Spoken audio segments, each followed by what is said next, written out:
नमस्कार विद्यार्थी मित्र हो. आज आपण संख्या परिचय व अपूर्णांक, फंडामेंटल आणि फ्रॅक्शन या कार्यशाळा गणित व शास्त्र विषयातील पाठाला सुरुवात करणार आहोत. संख्याचा परिचय असणं गणितामध्ये कधीही महत्वाचं असते. संख्या जर आपल्याला माहित असतील तर आपला व्यवहारामध्ये आपण नेहमी आपण बघतो की आपल्याला संख्यांचा वापर करणं हा अविभाज्य घटक असतो. कुठलाही व्यवहार असेल, उदाहरणार्थ एखाद्याला आपल्याला व्यवहार करायचा असेल, एखादी वस्तू आपण खरेदी केलेली असेल, त्याचे पैसे जरी आपल्याला त्या दुकानदाराला द्यायचे असतील, उदाहरणार्थ 20 रुपये, तर 20 रुपयामध्ये आपण 20 ही संख्या त्या ठिकाणी तिचा वापर केलेला आहे आणि त्याचं एकक वापरलेलं आहे. म्हणजे संख्यांचा जो उपयोग आहे हा अविभाज्य घटक आहे. 1 2 3 4 5 6 डॅश डॅश डॅश अनंतापर्यंत या संख्यांना आपण नैसर्गिक संख्या असं म्हणतो.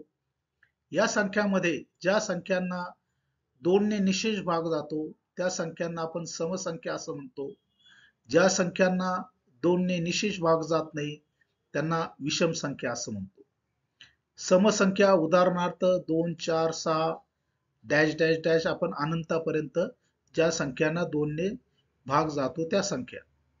विषम संख्या ऑड नंबर्स उदाहरणार्थ 3 5 7 9. पुढचा भाग आहे याच्यामध्ये संख्यांचा लसावी काढणे. संख्यांचा लसावी काढणे अपूर्णांकाची बेरीज किंवा वजाबाकी करताना आपल्याला त्यावरील उदाहरणे सोडवताना छेदाचा संख्यांचा लसावी काढणं गरजेचं असतं. लसावी म्हणजेच लघुत्तम साधारण विभाज्य, लोवेस्ट कॉमन मल्टिप्लायर. लसावी म्हणजे दिलेल्या सर्व संख्येपैकी प्रत्येक संख्येने निशेष भाग जाणारी लहानात लहान संख्या होय. खाली आपण एक उदाहरण बघणार आहोत. 12 18 20 व 30 या संख्यांचा लसावी आपण या ठिकाणी काढणार आहोत. संख्यांच्या लसावी काढण्याच्या दोन पद्धती उपयोगात आणल्या जातात. एक विभाजन पद्धत, दुसरी अवयव पद्धत. विभाजन पद्धतीने संख्यांचा लसावी काढल्यास संख्यांचा लसावी काढणे हे आपणास एकदम सोपे जाते. या ठिकाणी आपण एक ग्रिड तयार केलेला आहे. या ग्रिड मध्ये ज्या संख्या आहेत 12 18 20 30 यांची मांडणी आपण या ठिकाणी केलेली आहे. या संख्यांचं निरीक्षण केलं असता आपल्या असं लक्षात येतं की या सर्व संख्यांना 2 ने निशेष भाग जातो. या ठिकाणी आपण भाग द्यायला सुरुवात करूया. 2 ने 12 ला भाग दिल्यानंतर 6 त्याचं भाग जाईल, 6 ने भाग जाईल. 18 ला भागल्यानंतर 9 ने भाग जाईल. 20 ला भागल्यानंतर 10 ने भाग जाईल. नंतर 30 ला भागल्यानंतर 15 भाग जाईल. या क्रमाने आपण भाग देत गेल्यास ज्या शेवटी संख्या उरतात त्या संख्यांचा गुणाकार म्हणजेच संख्यांचा लसावी होय. या ठिकाणी ज्या संख्या उरलेल्या आहेत थोडक्यात जे कॉमन अवयव असतात त्यांचा गुणाकार केला असता आपल्याला संख्यांचा लसावी मिळतो. या ठिकाणी ज्या संख्या आहेत त्या संख्यांचा लसावी आपल्याला या ठिकाणी मिळालेला आहे. 2 गुणिले 2 गुणिले 3 गुणिले 5 गुणिले 3 बरोबर 180. म्हणजेच 12 18 व 20 व 30 या संख्यांचा लसावी 180 हा आलेला आहे. पुढील भाग आपण बघणार आहोत अपूर्णांक. अपूर्णांक म्हणजेच पूर्णांक संख्येचा काही भाग. एखादी संख्या असेल, उदाहरणार्थ 10 रुपयापैकी आपण 3 रुपये खर्च केला तर हा 10 पैकी 3 खर्च केला असं ते होईल.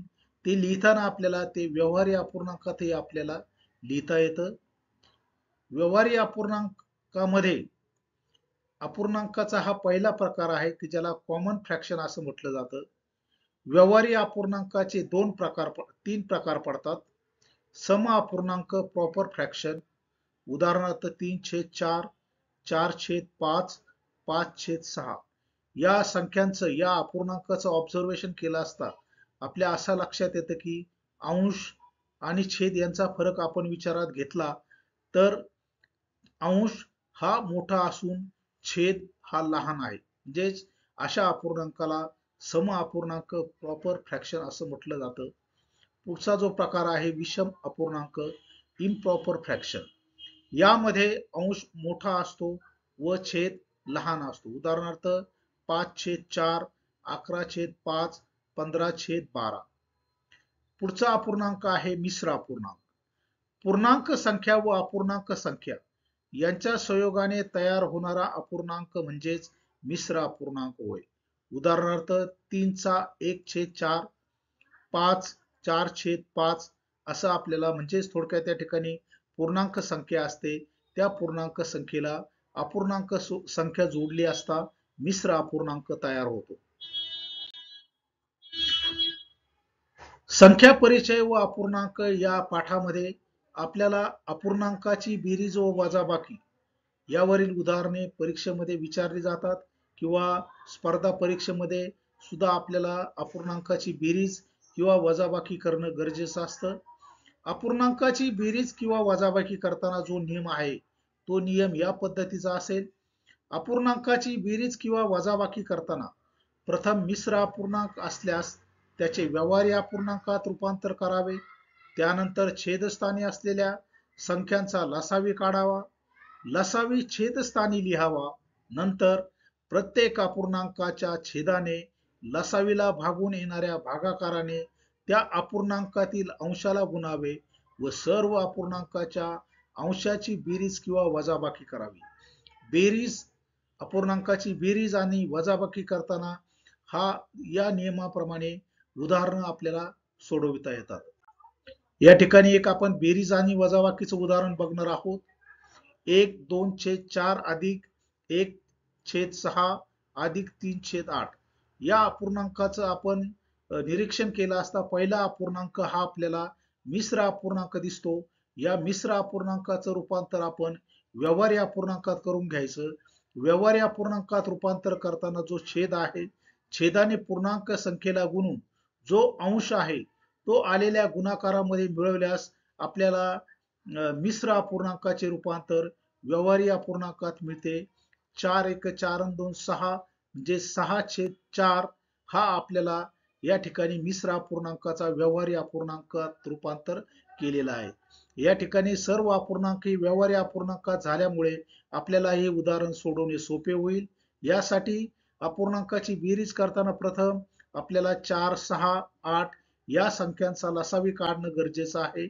या 4, 6 आणि 8 या संख्यांचा लसावी आपल्याला मिळालेला आहे 24. या ठिकाणी प्रथम आपण छेदस्थानी लसावी लिहिला.